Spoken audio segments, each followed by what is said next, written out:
Hello, ഇന്നത്തെ കഥയിലേക്ക് എല്ലാവർക്കും സ്വാഗതം. അങ്ങനെ വിലാസിന് തലകറങ്ങി വീണപ്പോൾ തന്നെ വേഗം ഗോവിന്ദ് കൈകളിൽ ചേർത്ത് പിടിച്ച് ഗീതുവിനെ വിളിക്കുകയാണ്. ഗീതു ഓടി വരുന്നുണ്ട്. കാരണം അവർക്ക് രണ്ടുപേർക്കും മാത്രമാണ് വിലാസിൻ്റെ രോഗത്തിൻ്റെ അവസ്ഥയെപ്പറ്റി അറിയാവുന്നത്. അപ്പോൾ ഗീതുവിന് പിന്നാലെ തന്നെ എല്ലാവരും വരികയാണ്. അപ്പോൾ ഭദ്രൻ ചോദിക്കുന്നുണ്ട് എന്താ പറ്റിയെന്ന് ചോദിക്കുന്ന സമയത്ത് ഗീതു തന്നെ പറയുന്നുണ്ട് അമ്മയ്ക്ക് എന്തോ ഒരു തലകറക്കം പോലെ. വിലാസിനിയും പറയാണ് എനിക്കെന്തോ വരാൻ പോകുന്ന പോലെയൊക്കെ തോന്നുന്നു. അവരാകെ ക്ഷീണിതയായിട്ടാണ് ഉണ്ടായിരുന്നത്. പക്ഷേ ഭദ്രൻ അപ്പോഴും പറയുന്നത് ഓ അല്ലെങ്കിൽ ഇവക്ക് എപ്പോഴും ഉള്ളതാ എന്തെങ്കിലും ഒരു പരിപാടി നടത്താൻ വേണ്ടി പോകുമ്പോൾ ഇങ്ങനെയൊക്കെ. ഏതാഘോഷവും കൊളാക്കാൻ നിന്നെപ്പോലെ ഒരുത്തി മതി. അയാളോട് തിരിച്ചെന്തൊക്കെയോ പറയണമെന്നുള്ള ദേഷ്യം ഉണ്ടായിരുന്നു ഗോവിന്ദനും ഗീതുവിനും ഒക്കെ. പക്ഷേ രാധികയ്ക്ക് ചെറുതായിട്ടൊക്കെ ഒരു സംശയം തോന്നുകയാണ്. കാരണം വിലാസിനിയുടെ ആ ഒരു ഭാവമാറ്റവും വയ്യാത്തൊരവസ്ഥയൊക്കെ കാണുമ്പോൾ. അപ്പോൾ ഭദ്രൻ പറയുന്നുണ്ട് ഇവക്ക് പ്രിയമോളെ പറഞ്ഞു വിടാനുള്ള ഒരു മനപ്രയാസമാണ്. അപ്പോൾ ഗോവിന്ദ് അയാളോട് തട്ടിക്കയറുകയാണ്. ആൻറ്റിയുടെ കാര്യം ഞങ്ങൾ നോക്കിക്കോളാം. അപ്പം വിലാസിനി സങ്കടത്തോടെ പറയാണ് എനിക്ക് കുഴപ്പമൊന്നുമില്ല മോനെ. അപ്പം വിലാസിനി ക്ഷീണിതയായിട്ട് തന്നെ പറയാണ് മോളെ വേഗം ഭക്ഷണം കഴിച്ച് രാഹുകാലത്തിന് മുന്നേ പ്രിയമോളെയും കുട്ടി ഇറങ്ങാൻ രാധികാമ്മയോട് പറയും. അപ്പോൾ ഭദ്രനും പറയാണ് അതെ, രാഹുകാലത്തിന് മുന്നേ ഭക്ഷണം കഴിച്ച് എല്ലാവരും ഇറങ്ങണം, എല്ലാവരും വന്നേ എന്നൊക്കെ പറഞ്ഞുകൊണ്ട് എല്ലാവരെയും കൂട്ടിക്കൊണ്ട് അയാൾ അവിടുന്ന് പോകുന്നുണ്ട്. അവസാനം ഗീതുവിനും ഗോവിന്ദിനും വിലാസിനിക്കൊപ്പം വിനോദ് ഉണ്ടായപ്പോൾ വിനോദിനോടും കൂടെ അവർ പോകാൻ പറയാണ് ഭക്ഷണം കഴിക്കാൻ വേണ്ടിയിട്ട്. എന്നിട്ട് ഗോവിന്ദ് ഗീതുവിനോട് പറയാണ് ഗീതു ഇനി നമുക്ക് സമയം കളയാനില്ല, അമ്മയെ കൊണ്ട് ഹോസ്പിറ്റലിലേക്ക് പോവാം. അപ്പോൾ വിലാസിനി തടയാണ്. ഞാൻ പറയുന്നത് കേൾക്ക് മക്കളെ, എൻ്റെ ഈ അസുഖം കാരണം ചടങ്ങിനൊരു കുഴപ്പം ഉണ്ടാവാൻ പാടില്ല. ഗർഭിണി പെണ്ണ് ഇറങ്ങുന്നതിന് മുമ്പ് എനിക്ക് എന്തെങ്കിലും സംഭവിച്ചാൽ അത് പ്രിയമോളുടെ ഐശ്വര്യക്കേടാണെന്ന് എല്ലാവരും പറയും. അവൾക്ക് അങ്ങനെ ഒരു പേരുദോഷം ഉണ്ടാവരുത് മക്കളെ. അവളെയും കൂട്ടി നിങ്ങൾ ഇവിടുന്ന് പോയാൽ മതി. അമ്മ പേടിക്കാതെ, ഒന്നും സംഭവിക്കില്ല. ഗീതു സമാധാനിപ്പിക്കുന്നുണ്ട്. അപ്പോൾ കരഞ്ഞുകൊണ്ട് വിലാസിനി പറയാണ് അമ്മയുടെ സമയം എടുത്തു എന്ന് അമ്മയ്ക്കറിയാം, പക്ഷേ അതിപ്പോൾ സംഭവിക്കരുതേ എന്നാണ് അമ്മയുടെ പ്രാർത്ഥന. കരഞ്ഞുകൊണ്ടിരിക്കുകയാണ് വിലാസിനി അപ്പോഴും. അവരെ രണ്ടുപേരെയും പറഞ്ഞു വിടാൻ ശ്രമിക്കുകയാണെങ്കിലും ഗീതുവും ഗോവിന്ദും പോകുന്നില്ല. ഞങ്ങൾക്ക് ഭക്ഷണമൊന്നും വേണ്ട. വിലാസിനി ഒരുപാട് പറഞ്ഞു നോക്കി. അപ്പോൾ ഗീതു ഗോവിന്ദോട് ചോദിക്കുകയാണ് ഗോവിന്ദേട്ട എന്താ ചെയ്യുക. അപ്പം ഗോവിന്ദ് സമാധാനിപ്പിക്കുന്നുണ്ട് നീ വിഷമിക്കാതെ, നമുക്ക് ഭക്ഷണം കഴിച്ചതിന് ശേഷം അവരെല്ലാം പറഞ്ഞു വിടാം, എന്നിട്ട് നമുക്ക് അമ്മയും കൂട്ടി ഹോസ്പിറ്റലിലേക്ക് പോവാം. അതിനുശേഷം ഷിബുവിൻ്റെ അടുത്ത് വന്നിട്ട് ഗോവിന്ദ് ചാവി വാങ്ങിക്കുകയാണ്. കാരണം ഇപ്പോൾ സാറ് വരുന്നില്ലേ ചോദിക്കുന്ന സമയത്ത് ഇല്ല, ഞാൻ ഗീതുവിൻ്റെ അമ്മയ്ക്കൊരു ക്ഷീണം പോലെ, അവരെയും കൂട്ടിയിട്ടൊന്ന് ഹോസ്പിറ്റലിൽ പോകാനുണ്ട്, ബാക്കിയുള്ള ആൾക്കാരെയും കൂട്ടിയിട്ട് നീ അറക്കലേക്ക് പോയിക്കോ എന്ന് ഷിബുവിനോട് പറയാണ്. അങ്ങനെ ഫംഗ്ഷനൊക്കെ നല്ല രീതിയിൽ അവസാനിച്ച് പ്രിയ ഇറങ്ങാനായിട്ട് നിൽക്കുകയാണ്. ആ സമയത്ത് വിലാസിനി അവളെ ചേർത്ത് പിടിച്ച് ഒരുപാട് നേരം അവളെ തലോടുകയും ആശ്വസിപ്പിക്കുകയും ഉമ്മ വയ്ക്കുകയും ഒക്കെ ചെയ്യുന്നുണ്ട്. അതൊക്കെ കണ്ട് അവരുടെ സങ്കടം കണ്ടപ്പോൾ പ്രിയ പറയുന്നുണ്ട് ഇത് വെറൊരു ചടങ്ങ് മാത്രമല്ല അമ്മേ, ഇത് കഴിഞ്ഞാൽ ഞാൻ പെട്ടെന്ന് തന്നെ ഇങ്ങോട്ടേക്ക് വരും. പ്രിയയോട് അവർ പോയിട്ട് വാ മോളെ എന്ന് പറയുകയാണെങ്കിലും പ്രിയയുടെ വയറ്റത്ത് കൈവച്ചുകൊണ്ട് അവർ മനസ്സിൽ വിചാരിക്കുന്നുണ്ട് എനിക്ക് ഈ കുഞ്ഞിനെ കാണാനുള്ള ഭാഗ്യമില്ലാതെ പോയല്ലോ. എന്നിട്ട് അവരിങ്ങനെ പൊട്ടി കരയാണ്. പ്രിയക്ക് ആദ്യം സംശയം തോന്നിയെങ്കിലും പിന്നീട് അമ്മയുടെ സ്നേഹം കൊണ്ടാണെന്ന് കരുതി അവൾ പുഞ്ചിരിക്കുകയാണ്. പെട്ടെന്ന് തന്നെ രംഗം വഷളാവണ്ടെന്ന് കരുതിയിട്ട് ഗോവിന്ദ് രാധികയോട് പറയാണ് അമ്മയെ പ്രിയയും കൂട്ടിയിട്ട് നിങ്ങളങ്ങ് പൊയ്ക്കോ, ഞാൻ ഗീതുവിനെയും കൂട്ടിയിട്ട് വന്നോളാം. പ്രിയയും അതുപോലെ തന്നെ വിലാസിനിയുടെ കവിളിൽ ഉമ്മ വെക്കുകയാണ്. അതിനുശേഷം വിനോദിനോടും അവൾ രണ്ട് കൈയും ചേർത്ത് പിടിച്ചിട്ട് യാത്ര ചോദിക്കുന്നുണ്ട്. അപ്പം ഭദ്രൻ പിന്നീന്ന് പറയാണ് മോളെ സന്തോഷത്തോടെ പോയിട്ട് വാ, വരുമ്പോൾ എനിക്കും വിലാസിനിക്കുള്ള സമ്മാനം കയ്യിലുണ്ടാവണം, ഞങ്ങളുടെ പേരക്കുട്ടി. അങ്ങനെ എല്ലാവരും പുഞ്ചിരിച്ചുകൊണ്ട് നിൽക്കുമ്പോൾ തന്നെ ഗോവിന്ദ് പറയുന്നുണ്ട് ഇനി സമയം കളയാതെ വേഗം ഇറങ്ങാം. കാരണം ഒരുപാട് നേരം വൈകുന്നതിനനുസരിച്ച് വിലാസിനിയുടെ അവസ്ഥ വഷളാവുന്നുള്ളതും അതുപോലെ തന്നെ ഗീതുവിനും പിടിച്ചു നിൽക്കാനാവില്ല എന്നുള്ളതും ഗോവിന്ദിന് അറിയാവുന്നതാണ്. അതുകൊണ്ട് തന്നെ എല്ലാവരോടും പറഞ്ഞിട്ട് യാത്രയാക്കാൻ വേണ്ടി നിൽക്കുന്നുണ്ട്. അങ്ങനെ പ്രിയയെ തിരിച്ച് രാധികാമ്മയുടെ കൈകളിൽ തന്നെ ഏൽപ്പിക്കുകയാണ് വിലാസിനി. അതിനുശേഷം പ്രിയയും കൂട്ടിക്കൊണ്ട് അവരൊക്കെ അവിടുന്ന് ഇറങ്ങി പോവുകയാണ്. രഞ്ജു ഉൾപ്പെടെ എല്ലാവരും ആ കാറുകളിലായിട്ട് അവിടുന്ന് പോകുന്നുണ്ട്.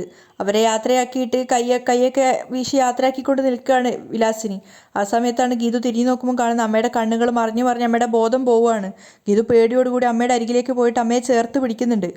അവൾക്ക് അവരെ താങ്ങി നിർത്താനാവാത്തത് കൊണ്ട് തന്നെ അവരവിടെ സ്റ്റെപ്പുമേൽ ഇരിക്കുകയാണ്. ഗോവിന്ദും പിന്നാലെ വന്നപ്പോഴേക്കും വിനോദ് പോകാൻ നോക്കുന്നുണ്ട്. അപ്പം ഭദ്രൻ കൈകളിൽ പിടിച്ച് നിർത്തുകയാണ്. നീ മിണ്ടാതിരിക്കേ, പ്രിയമോളോട് ആഴത്തിലുള്ള സ്നേഹമാണെന്ന് ഗോവിന്ദിനെ മനസ്സിലാക്കിക്കാൻ വേണ്ടിയിട്ട് അവൾ അഭിനയിച്ച് തകർക്കട്ടെ. ഇടയ്ക്ക് കയറിയാലേ പെർഫോമൻസിനെ ബാധിക്കും എന്നൊക്കെ വിനോദിനോട് പറയുന്നുണ്ട്. പക്ഷെ വിനോദിന് അപ്പോഴും മനസ്സിലാവുന്നില്ല അമ്മയുടെ ആ മാറ്റം എന്താണെന്നുള്ളത്. അതേസമയം വിലാസിനിയുടെ നില വഷളായിക്കൊണ്ടേയിരിക്കുകയാണ്. അത് ഗീതുവിനും ഗോവിന്ദിനും നന്നായിട്ട് മനസ്സിലാവുന്നുണ്ടായിരുന്നു. അവർക്ക് നല്ല ശ്വാസതടസ്സം അനുഭവപ്പെടുന്നുണ്ടായിരുന്നു. അപ്പോൾ ഗോവിന്ദ് വേഗം തന്നെ പറയാണ് ആൻറ്റി എഴുന്നേക്ക്, നമുക്ക് ഹോസ്പിറ്റലിലേക്ക് പോവാം. അപ്പോഴും വിലാസിനി പറയുന്നുണ്ട് ഇനി ഞാൻ മരിച്ചാലും കുഴപ്പമില്ല, ഇനി എൻ്റെ പ്രിയമോൾക്ക് പേരുദോഷം ഉണ്ടാവില്ലല്ലോ. അതൊന്നും ശരിയാവില്ല. ഗീതു അമ്മയെ പിടിക്ക് എന്ന് പറഞ്ഞുകൊണ്ട് അവർ രണ്ടുപേരും വിലാസിനെ പൊക്കി എടുക്കുകയാണ് അവിടുന്ന് സ്റ്റെപ്പ് വന്ന്. അപ്പോൾ വിനോദ് ചോദിക്കുന്നുണ്ട് ചേച്ചി അമ്മയ്ക്ക് എന്താ പറ്റിയത്. അപ്പോഴും ഭദ്രൻ പറയുന്നത് ഇത്രയും കാലം ഒപ്പം ഉണ്ടായിരുന്ന പ്രിയമോള് പോയത് വിലാസിനിക്ക് സഹിക്കാൻ പറ്റുമോ മോളെ. ഗീതു ദേഷ്യത്തോടെ അച്ഛനെ നോക്കുകയാണ് അയാളുടെ സംസാരം കേൾക്കുന്ന സമയത്ത്. അങ്ങനെ ഗോവിന്ദിൻ്റെ കാറിൽ ഗീതുവും വിലാസിനെയും കൂടെ ഹോസ്പിറ്റലിലേക്ക് പോവാണ്. വിനോദാണെങ്കിൽ ഒന്നും മനസ്സിലാവാത്ത രീതിയിൽ അവിടെ നിൽക്കുന്നുണ്ട്. അപ്പോൾ ഭദ്രം വന്നിട്ട് പറയാണ്, എടാ നിൻ്റെ അമ്മ മിടുക്കിയാ. ഗോവിന്ദിൻ്റെ മുന്നിൽ സെൻറ്റിമെൻറ്റ്സ് വാരി വിതറി നിൻ്റെ അമ്മ പിടിച്ചു നിൽക്കും. ഇനി ആ സെൻറ്റിമെൻറ്റ്സ് എനിക്ക് ക്യാഷ് ആക്കി എടുക്കണം. അയാളുടെ കുറുക്കൻ്റെ ബുദ്ധി മനസ്സിൽ ഉപദേശിച്ചു കൊടുക്കുകയാണ്. അതേസമയം വിലാസിനിയുടെ നില വഷളായിക്കൊണ്ടേയിരിക്കുകയാണ്. ഗീതു എത്ര വിളിച്ചിട്ടും അവർക്ക് ബോധം വരുന്നുണ്ടായിരുന്നില്ല. അവർക്ക് ശ്വാസം എടുക്കാൻ നല്ല ബുദ്ധിമുട്ടുണ്ടായിരുന്നു. ഹോസ്പിറ്റലിൽ എത്തിയതും ഡോക്ടർ പറയുന്നുണ്ട് വിലാസിനിക്ക് എമർജൻസി സർജറി നടത്തിയേ പറ്റൂ. അത് കേട്ടതും ഗോവിന്ദും ഗീതു ഒരുപോലെ ഞെട്ടുകയാണ്. ഗോവിന്ദ് ചോദിക്കുന്നുണ്ട്, ഇതെന്താ ഡോക്ടർ പെട്ടെന്ന് സർജറി വൈകിപ്പിക്കുന്നത്, കൂടുതൽ കോംപ്ലിക്കേറ്റ് ഉണ്ടാക്കും എന്നുള്ളത് ഞാൻ അന്നേ പറഞ്ഞതല്ലേ. അതാ ഇപ്പോൾ ഇത്രയും പ്രശ്നങ്ങളുണ്ടായത്. ഇനിയും വൈകിപ്പിക്കുന്നത് നല്ലതല്ല. ഇനിയിപ്പം നടത്തിയാൽ തന്നെ റിസൾട്ടിൻ്റെ കാര്യത്തിൽ എനിക്ക് നല്ല ആശങ്കയുണ്ട്. ഡോക്ടർ ഓരോരോ കാര്യങ്ങൾ പറയുന്നതനുസരിച്ച് ഗീതുവിന് ഷോക്കായിക്കൊണ്ടിരിക്കുകയാണ്. അവളതെങ്ങനെ ഉൾക്കൊള്ളും എന്നുള്ളത് ഗോവിന്ദിനും ടെൻഷൻ ഉണ്ടാക്കുന്നതായിരുന്നു. അപ്പം ഡോക്ടറോട് അവൻ പറയുന്നുണ്ട്, ഇനി വൈകിപ്പിക്കണ്ടേ ഡോക്ടർ, എത്രയും പെട്ടെന്ന് സർജറി നടത്തണം. സർജറിക്കുള്ള എല്ലാ പേപ്പറിലും ഗീതുവാണ് ഒപ്പിട്ട് കൊടുത്തത്. അവളുടെ ഹൃദയം ഇങ്ങനെ നുറുങ്ങുന്ന വേദനയിലായിരുന്നു. ഒപ്പിട്ട് കൊടുത്തത് അവൾ തളർന്ന് കുഴഞ്ഞ് വീഴാൻ പോകുമ്പോഴേക്കും ഗോവിന്ദ് അവളെ ചേർത്ത് പിടിക്കുകയാണ്. കരയരുതേ. വിലാസിനെ ഓപ്പറേഷൻ തിയേറ്ററിലേക്ക് കയറ്റാനാവുമ്പോഴേക്കും ഗീതുവും ഗോവിന്ദും ഓടിപ്പാഞ്ഞ് അവിടത്തേക്ക് എത്തുന്നുണ്ട്. അപ്പോൾ വിലാസിന് ഗീതുവിനോട് പറയുന്നുണ്ട്, അമ്മയ്ക്കൊന്നും സംഭവിക്കില്ല മോളെ, എനിക്ക് എൻ്റെ കൊച്ചുമക്കളെയൊക്കെ താലോലിച്ച് കൊതിയൊക്കെ മാറിയിട്ട് അമ്മ ഈ ലോകത്ത് നിന്ന് പോവുള്ളൂ. അവർ അറിയാതെ കരഞ്ഞു പോവുകയാണ്. അപ്പം ഗീതു പറയുന്നുണ്ട്, കരയാതെ അമ്മേ, സർജറി കഴിയുമ്പോൾ എല്ലാം മാറും. ഗോവിന്ദിനോട് അവർ യാത്ര ചോദിക്കുന്നുണ്ട്. മോനെ പോട്ടെ. അപ്പോൾ ഗോവിന്ദും പറയുന്നുണ്ട്, പോയിട്ട് വരാമെന്ന് പറ. അങ്ങനെ രണ്ടുപേരെയും നോക്കി നോക്കി ജീവിച്ച ആഗ്രഹം തീരാത്ത ഒരവസ്ഥയിലാണ് അവർ പോയിക്കൊണ്ടിരിക്കുന്നത്. ഗീതുവിനും ആ ഒരു അവസ്ഥയെ അതിജീവിക്കാനാവുന്നുണ്ടായിരുന്നില്ല. അങ്ങനെ വിലാസിനെ തിയേറ്ററിനകത്തേക്ക് കയറ്റുകയാണ്. ഗീതുവിനോട് യാത്ര ചോദിച്ചു മതിയാവാത്തതുപോലെ വീണ്ടും വീണ്ടും ഗീതുവിനെ വിളിച്ചുകൊണ്ടേയിരിക്കുകയാണ് വിലാസിനി. അവസാനം അവരതിനകത്തേക്ക് കയറി. ഗീതു ആണെങ്കിൽ നെഞ്ചു പൊട്ടുന്ന വേദനയോടുകൂടി അവിടെ നിൽക്കുന്നുണ്ട്. ഗീതു പൊട്ടി പൊട്ടി കരയാണ്. അവസാനം ഗോവിന്ദ് അവളെ ചേർത്ത് പിടിച്ച് പറയുന്നുണ്ട്, ഗീതു കരയാതെ, ഒന്നും സംഭവിക്കില്ല എന്ന് പറഞ്ഞുകൊണ്ട് ഗീതുവിനെയും കൂട്ടിയിട്ട് അവിടെ പുറത്ത് വെയിറ്റിങ്ങിലിരിക്കുകയാണ്. ഗീതു ഗോവിന്ദിൻ്റെ നെഞ്ചിൽ ചാഞ്ഞ് അവിടെ ഇരിക്കുകയാണ്. ആ സമയത്ത് ഗോവിന്ദ് ചോദിക്കുന്നുണ്ട്, ഇനിയും അമ്മയുടെ രോഗവിവരവും കാര്യങ്ങളൊക്കെ വീട്ടിൽ അറിയിക്കാതിരിക്കുന്നത് ശരിയാണോ? ഇനിയും മറച്ചു വെക്കുന്നത് കൊണ്ട് എന്താ കാര്യം? അപ്പം ഗീതുവും പറയുന്നുണ്ട്, പറയാം, അച്ഛനെയും വിനോദിനെയും ഇവിടേക്ക് വിളിക്കാം. അത് കഴിഞ്ഞ് ഗീതു പറയാണ്, ഇപ്പം തന്നെ കണ്ണേട്ടന് ഒരുപാട് ബുദ്ധിമുട്ടി, പണമായും മാനസികമായും ഒരുപാട്. അപ്പോൾ ഗോവിന്ദ് പറയുന്നുണ്ട്, ഇതൊക്കെ ഞാൻ ചെയ്യേണ്ട കടമയാ, ഇതിപ്പോൾ എൻ്റെ കൂടി അമ്മയല്ലേ. അത് കേട്ടപ്പോൾ ഗീതു മനസ്സ് നിറഞ്ഞൊരു സമാധാനത്തോടു കൂടി ഗോവിന്ദിനെ നോക്കുകയാണ്. അതിനുശേഷം അവൾ പറയുന്നുണ്ട്, കണ്ണേട്ടനെ ഇനിയും ശാരീരികമായിട്ട് ബുദ്ധിമുട്ടിക്കുന്നത് ശരിയല്ല, അവർ വരട്ടെ. അപ്പോൾ ഗോവിന്ദ് പറയുന്നുണ്ട്, നിനക്ക് വേണ്ടി ചെയ്യുന്നതൊന്നും എനിക്ക് ബുദ്ധിമുട്ടല്ല ഗീതു. അപ്പോൾ ഗീതു തിരിച്ചു ചോദിക്കുന്നുണ്ട്, എനിക്ക് വേണ്ടി എന്തും ചെയ്യാൻ അത്രയ്ക്ക് ഇഷ്ടമുണ്ടോ എന്നോട്? ഇഷ്ടം എന്ന് വെച്ചാൽ നിനക്കറിയാം എൻ്റെ കുടുംബശത്രുവാണ് നിൻ്റെ അച്ഛനെന്ന്. ശത്രുവിൻ്റെ മകൾക്ക് വേണ്ടി ഞാൻ എന്തെങ്കിലും ചെയ്യുന്നുണ്ടെങ്കിൽ അത് ഇഷ്ടമില്ലാഞ്ഞിട്ടാണോ? ഗോവിന്ദ് ഗീതുവിൻ്റെ മുഖത്ത് നോക്കി ചോദിക്കുകയാണ്. ഗീതു ഗോവിന്ദിൻ്റെ മുഖത്തേക്ക് തന്നെ പ്രതീക്ഷയോടെ നോക്കി നിൽക്കുന്നുണ്ട്. അപ്പം ഗീതുവിനെ തന്നെ നോക്കിയിട്ട് ഗോവിന്ദ് ചിന്തിക്കുകയാണ്, ഇതിനപ്പുറം നിന്നോടുള്ള ഇഷ്ടവും ആഗ്രഹവും ഞാൻ എങ്ങനെയാണ് തുറന്നു പറയേണ്ടത്? ഈയൊരവസ്ഥയിൽ എനിക്ക് ഇത്രയേ മനസ്സ് തുറക്കാൻ കഴിയൂ. ഗീതുവിന് ശരിക്കും ആ ഒരു സമയത്ത് ഗോവിന്ദിൻ്റെ ആ ഒരു സാന്നിധ്യം അത്രയ്ക്ക് സമാധാനം തന്നെയായിരുന്നു. അതുകൊണ്ട് തന്നെ അവൾ അവൻ്റെ കൈകൾ ചേർത്ത് പിടിക്കുകയാണ്. അത് എൻജോയ് ചെയ്യുന്നുണ്ടെങ്കിൽ ഗോവിന്ദിൻ്റെ മനസ്സ് ചിന്തിക്കുകയാണ്, ഞാൻ നിന്നെ സ്നേഹിക്കുകയും ഇഷ്ടപ്പെടുകയും ചെയ്യുന്നത് പോലെ തന്നെയാണോ നിൻ്റെ മനസ്സ് എന്നെ സ്നേഹിക്കുകയും ഇഷ്ടപ്പെടുകയും ചെയ്യുന്നുള്ളത് എന്നാണ് എൻ്റെ സംശയം. ശരിക്കും ഒരു കൊച്ചു കുഞ്ഞിനെ പോലെ ഗോവിന്ദിൻ്റെ കൈകൾ എടുത്തിട്ട് തോളോട് ചേർന്ന് കിടക്കുകയാണ് ഗീതു, രണ്ട് കൈയും മുറുക്കെ പിടിച്ചുകൊണ്ട്. എന്നിട്ട് അവൾ പറയുന്നുണ്ട്, ഈ ഒരു അവസ്ഥയിൽ എൻ്റെ കൂടെ നിൽക്കാനും തളർച്ചകളിൽ താങ്ങി നിർത്താനും കണ്ണേട്ടൻ ഇല്ലായിരുന്നെങ്കിൽ ഞാൻ തകർന്നു പോയേനെ. ഗീതു കരഞ്ഞുകൊണ്ട് പറയാണ്. അപ്പോൾ ഗോവിന്ദ് പറയുന്നുണ്ട്, നീ ഭയങ്കരം ബോൾഡാണെന്നാണ് ഞാൻ കരുതിയത്. എന്നിട്ട് ഗീതുവിനെ തട്ടിക്കൊണ്ട് പറയാണ്, ദേ ഇത്തരം സന്ദർഭങ്ങളിലാണ് സ്ട്രോങ് ആയിട്ട് നിൽക്കേണ്ടത്. നാളെ ഞാനില്ലെങ്കിലും തൻ്റെ ഇടത്തോടെ നിന്ന് കാര്യങ്ങൾ ഒറ്റയ്ക്ക് ചെയ്യാൻ പഠിക്കണം. ശരിക്കും അത് ഗീതുവിനെ ഞെട്ടിപ്പിക്കുന്നതായിരുന്നു. ഗീതു സങ്കടത്തോടെ ചോദിക്കുന്നുണ്ട്, അങ്ങനെ ഒരു കാലം ഉണ്ടാവുമോ? കണ്ണേട്ടനില്ലാതെ എനിക്കൊറ്റയ്ക്ക് എന്ത് ചെയ്യാൻ പറ്റും? ഗോവിന്ദിൻ്റെ കണ്ണുകളിലേക്ക് നോക്കിക്കൊണ്ടാണ് ഗീതു ചോദിക്കുന്നത്. ഞാൻ ഈ കാണിക്കുന്ന തൻ്റെ ഇടെല്ലാം കണ്ണേട്ടൻ എൻ്റെ പിന്നിലുണ്ട് എന്നുള്ള ഒരു ധൈര്യമാണ്. ഗീതുവിൻ്റെ കണ്ണുകളിലേക്ക് തന്നെ നോക്കിക്കൊണ്ട് ഗോവിന്ദ് ചിന്തിക്കുന്നുണ്ട്, ഇവൾക്ക് എന്നോട് അത്രയ്ക്ക് അടുപ്പമുണ്ടോ? ഉള്ളിലുള്ള പ്രണയമാണോ ഇവളെ കൊണ്ട് ഇങ്ങനെയൊക്കെ പറയിപ്പിച്ചത്? ഇവളുടെ മനസ്സൊന്നും അറിയാൻ പറ്റിയിരുന്നെങ്കിൽ. ഗീതുവിൻ്റെ കണ്ണുകളിലേക്ക് തന്നെ നോക്കിക്കൊണ്ട് ഗോവിന്ദ് ചോദിക്കുകയാണ്, നിനക്ക് അത്രയ്ക്ക്. പിന്നെ ആ ചോദ്യം അവൻ അവിടെ പകുതിക്ക് നിർത്തുകയാണ്. അപ്പോൾ ഗീതു ചോദിക്കുന്നുണ്ട്, എന്താ ചോദിക്കാൻ വന്നത്? അപ്പോൾ ഗോവിന്ദ് പറയാണ്, ആദ്യം നിൻ്റെ അമ്മയുടെ സർജറി കഴിഞ്ഞ് രോഗം മാറട്ടെ, അതിനുവേണ്ടിയാണ് എൻ്റെ പ്രാർത്ഥന. ഗീതു സങ്കടത്തോടെ പറയാണ്. അപ്പോൾ ഗോവിന്ദ് പറയുന്നുണ്ട്, നിന്നോടൊപ്പം ഞാനും പ്രാർത്ഥിക്കുന്നുണ്ട്, ധൈര്യമായിട്ടിരിക്കുക. അപ്പോൾ ഗീതു പറയുന്നുണ്ട്, ഞാൻ വിനോദിനെ വിളിച്ച് ഇവിടേക്ക് വരാൻ പറയട്ടെ. എന്നിട്ട് ഫോണും എടുത്തുകൊണ്ട് അവൾ പുറത്തേക്ക് പോയിട്ട് വിനോദിനെ കോൾ ചെയ്യാൻ പോകുന്ന സമയത്ത് ഗോവിന്ദ് ചിന്തിക്കുകയാണ്, ഇവൾക്ക് എന്നോട് പ്രണയമുണ്ടോ അതോ വെറും ഇഷ്ടം മാത്രമാണോ? ഇനിയിപ്പോൾ ആരാദ്യം പറയുമെന്നുള്ളതാണോ പ്രശ്നം? എങ്ങനെയാ അവളുടെ മനസ്സൊന്നറിയുക? ഗോവിന്ദ് ആകെ കൺഫ്യൂഷനിലായിരിക്കുകയാണ്. അതേസമയം അറക്കല്ല് രഞ്ജു താമസിക്കുന്ന മുറിയിൽ ഫുൾ പ്രിയയുടെ ഫോട്ടോസ് വെച്ചിട്ട് കാഞ്ചനയും പ്രിയ അതൊക്കെ ശരിയാക്കുകയാണ്. അങ്ങോട്ടേക്കാണ് രഞ്ജു കയറി വരുന്നത്. കുറച്ച് ഹാർഷായിട്ടാണ് രഞ്ജു സംസാരിക്കുന്നത്. പ്രിയ, എന്താ ഈ കാണിക്കുന്നത്? ഇത് ഞാൻ ഉപയോഗിച്ചുകൊണ്ടിരുന്ന റൂമാ. അപ്പം പ്രിയയും വിട്ടുകൊടുക്കുന്നില്ല. എന്താ ഏട്ടൻ ഈ റൂം നിങ്ങൾക്ക് എഴുതി തന്നോ? ഇത് ചെറുപ്പം മുതൽ ഞാൻ ഉപയോഗിച്ചുകൊണ്ടിരുന്ന റൂമാ.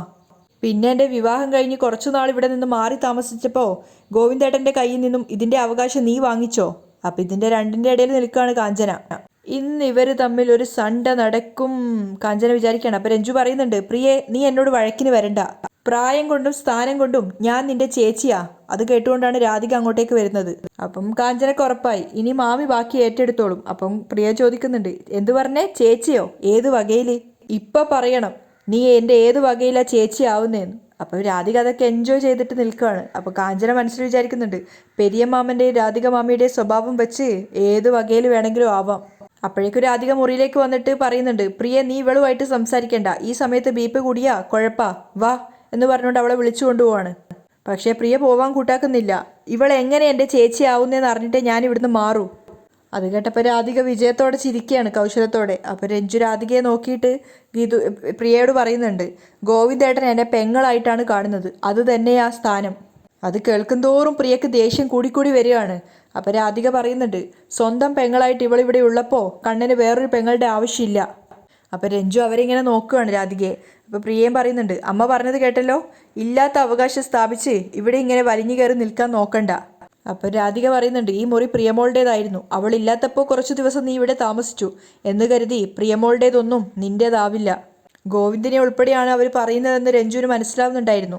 അപ്പോൾ രാധിക വെല്ലുവിളിക്കുന്നുണ്ട്, റൂം മാറി തന്നതിലുള്ള ദേഷ്യം നീ എൻ്റെ മോളോട് തീർക്കാൻ വന്നാ ഞാൻ ക്ഷമിക്കില്ല. അപ്പോൾ രഞ്ജു പറയുന്നുണ്ട്, മറ്റൊരു മുറിയിലേക്ക് മാറാൻ എനിക്കൊരു ബുദ്ധിമുട്ടുമില്ല. ഇവിടെ താമസിക്കാൻ പാടില്ല എന്ന് ഗോവിന്ദേട്ടൻ എപ്പോൾ പറയുന്നോ ആ നിമിഷം ഞാൻ ഇവിടുന്ന് പോവുകയും ചെയ്യും. അതിനുശേഷം കാഞ്ചനയോട് ബാഗൊക്കെ പാക്ക് ചെയ്തിട്ട് മറ്റേ മുറിയിൽ കൊണ്ടേക്കാൻ പറയുമ്പോൾ കാഞ്ചന പറയുന്നുണ്ട്, പ്രിയ വന്നപ്പോൾ തന്നെ ഞാനതൊക്കെ മാറ്റിയിട്ടുണ്ടായിരുന്നു. അപ്പോൾ രഞ്ജു രാധികയെ വെല്ലുവിളിക്കുകയാണ്, നിങ്ങൾക്ക് എന്നെ ഈ മുറിയിൽ നിന്ന് മാത്രമേ മാറ്റാൻ പറ്റൂ. അതായത് ഗോവിന്ദിൻ്റെ മനസ്സിൽ നിന്നും തൻ്റെ സ്ഥാനം മാറ്റാൻ സാധിക്കില്ല എന്നാണ് അവൾ ഉദ്ദേശിച്ചത്. അങ്ങനെ കാഞ്ചനയുടെ പിന്നാലെ രഞ്ജു അവിടെ നിന്ന് ഇറങ്ങി പോകുമ്പോൾ രാധിക പ്രിയയോട് പറയുന്നുണ്ട്, മോൾ ഇതിലൊന്നും ഇടപെടേണ്ട, അവളെ ഞാനിവിടുന്ന് ഓടിച്ചോളാം, ഓക്കെ? പക്ഷേ പ്രിയക്ക് അതൊന്നും സഹിക്കാൻ പറ്റുന്നുണ്ടായിരുന്നില്ല. കാരണം അവളുടെ ഏട്ടൻ്റെ സ്നേഹം വേറൊരാളുടെ അടുത്ത് പകർത്തു പോകുന്ന അവൾക്ക് സഹിക്കാൻ പറ്റുന്ന കാര്യമായിരുന്നില്ല. കാഞ്ചനയുടെ പിന്നാലെ പോവുകയാണ് രഞ്ജുവും. പക്ഷെ അവർക്ക് പിന്നാലെ വന്നിട്ട് രാധിക കാഞ്ചനയെ പിടിച്ച് നിർത്തുന്നുണ്ട്. പക്ഷേ മൈൻഡാക്കാതെ രഞ്ജു അവിടുന്ന് പോവുകയാണ്. അപ്പം കാഞ്ചനയോട് ചോദിക്കുന്നുണ്ട് രാധിക ശബ്ദം താഴ്ത്തിയിട്ട്, നിന്നെ അവളോടൊപ്പം പറഞ്ഞു വിട്ടത് എന്തിനാണെന്ന് അറിയോ? റൂം കാണിച്ചു കൊടുക്കാൻ. കാഞ്ചന പറയുന്നുണ്ട്, നീ വളരെ തന്ത്രപരമായി അവളുടെ അസുഖത്തെക്കുറിച്ചും അതെല്ലാവരുടെ അടുത്തു നിന്നും മറച്ചു വെച്ചിരിക്കുകയാണെന്നും പറയണം. അപ്പോൾ കാഞ്ചന കുറച്ച് പേടിയോടെ പറയുന്നുണ്ട്, മാമി അന്ത നോയിയുടെ പേര് ഞാൻ മറന്നുപോയി, ഒന്നുകൂടെ പറഞ്ഞു തരാവോ? ഓ, നിന്നോട് ഞാൻ എത്ര പ്രാവശ്യം പറഞ്ഞു തന്നതാ, അപ്ലാസ്റ്റിക് അനീമിയ. അപ്പോൾ കാഞ്ചനയും വീണ്ടും പറഞ്ഞു കൊടുക്കുകയാണ്, അപ്ലാസ്റ്റിക് അനീമിയ. മരണകരമായ ഈ അസുഖം ഉള്ളത് കൊണ്ടാണ് കണ്ണൻ അവളെ ഇവിടെ താമസിപ്പിച്ചിട്ടുള്ളതെന്ന് പ്രത്യേകം അവളോട് പറയണം എന്നൊക്കെ രഹസ്യമായിട്ട് കാഞ്ചനയുടെ അടുത്ത് പറയുകയാണ്. അമ്മ കാഞ്ചനയായിട്ട് എന്തോ രഹസ്യം പറയുന്നത് കണ്ടുകൊണ്ടാണ് വരുൺ അങ്ങോട്ടേക്ക് വരുന്നത്. അങ്ങനെ രഞ്ജുവിൻ്റെ അടുത്ത് നിന്നും ഗീതവും അതുപോലെ ഗോവിന്ദും മറച്ചുവെച്ച എല്ലാ രഹസ്യങ്ങളും അവളെ അറിയിക്കാൻ വേണ്ടിയിട്ട് കാഞ്ചനയെ പറഞ്ഞു വിടുകയാണ് രാധിക. അപ്പോഴേക്കും വരുൺ വന്നിട്ട് ചോദിക്കുന്നുണ്ട്, അമ്മ എന്ത് രഹസ്യം അവളോട് പറഞ്ഞത്? കാഞ്ചനയോട് ബോധമുള്ള ആരെങ്കിലും രഹസ്യം പറയോ? രാധിക തിരിച്ചു ചോദിക്കുകയാണ്. പരസ്യമാക്കണമെന്ന് നമ്മൾ ആഗ്രഹിക്കുന്ന ചില രഹസ്യങ്ങൾ പരസ്യമാക്കാൻ അവൾ മിടുക്കിയ. അല്ല, ആ പരസ്യമാക്കേണ്ട രഹസ്യം എന്താ? വരുൺ ചോദിക്കുന്നുണ്ട്. കാണാൻ പോകുന്ന ആട്ടത്തെക്കുറിച്ച് വിവരണം വേണോ? രാധിക തിരിച്ചു ചോദിക്കുകയാണ്. അവിടെയാണ് ഇന്നത്തെ എപ്പിസോഡ് വൈൻഡപ്പ് ചെയ്യുന്നത്.